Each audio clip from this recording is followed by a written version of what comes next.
You all celebrate Dr. King Day here in Portland, right? Right. So, you know, a lot of us have heard I Have a Dream speech, right?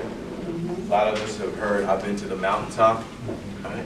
But one of the things many of us have not heard is that at the end of Dr. King's life, after he helped lead marches for civil rights laws, voting rights laws, fair housing laws, all that stuff, and he saw, you know, overt discrimination end, as he looked at the United States, one of the things he said after all this work for immigration, he said, I feared I integrated my people into a burning house. Right? Think about that. I feared I integrated my people into a burning house. And so that message, you know how Mahdi talked about frequencies earlier? Remember how we talked about frequencies? So that frequency of that message went out far into the universe and went light years and light years and light years away. And some aliens picked up on that message. And they're like, oh, that's a heavy statement. Let us get into our spaceship and let us travel to Earth. Let's see what Dr. King meant by that statement, I fear I integrated my people into a burning house. So they got into their spaceship and they came across the furthest reaches of the universe to Earth. And they started to check us out. And they started to look at what was really going on with us. And specifically looking at the United States of America. And as they looked, they saw 1 in 5 children in the United States living in poverty.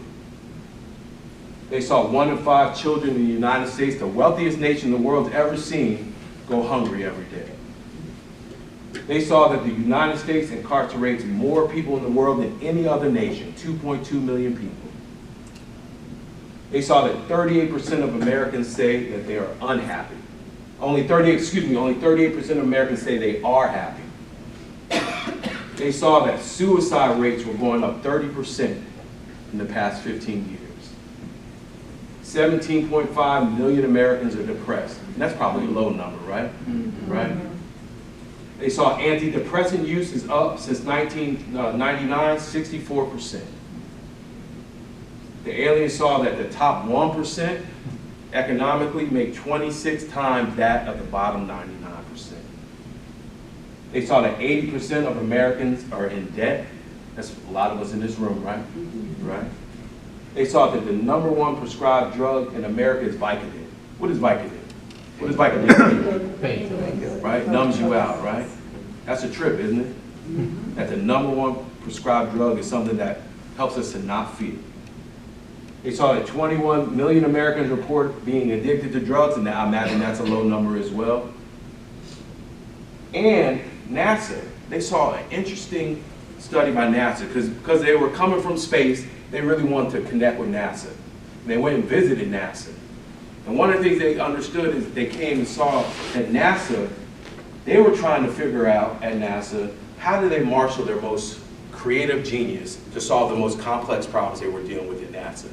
And one of the things they came up with is they looked at the study that NASA developed to look at creative genius, and then they saw how those folks who developed that study took that study out to children, and they started to measure children. What they came up with, by the time that we are 20 years old, that only 2% of us are showing the creative genius.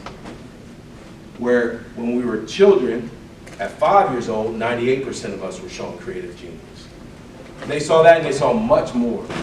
What do you think their sense of, what was their understanding of who we were as people? What do you think they thought about us, seeing this reality?